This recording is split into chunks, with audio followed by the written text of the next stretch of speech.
ખુશખબર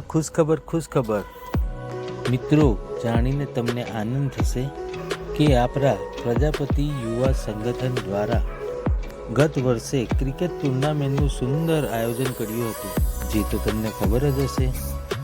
તો ચાલો આ વર્ષે ફરી અનખોલ ગ્રાઉન્ડમાં 9 ફેબ્રુઆરી 2025ના રોજ ટુર્નામેન્ટનું આયોજન રાખવામાં આવેલ છે, જેની તૈયારી ખૂબ ધૂમધામથી ચાલી રહી છે. તો મિત્રો, ખેલાડીઓના ફોર્મ 1 ડિસેમ્બર 2024ના રોજ બહાર પાડવામાં આવશે, જે ગત વર્ષની જેમ પહેલાંથી પહેલાંના ધોરણે લેવામાં આવશે. તો ચૂકશો નહીં. છેલ્લી ફોર્મ ભરવાની તારીખ 10 ડિસેમ્બર રહેશે. તો આવો ફરી એકવાર 9 ફેબ્રુઆરી 2025ને રવિવારે ખૂબ ધમાલ કરીએ. બધા મિત્રોને જય જય શ્રી રામ.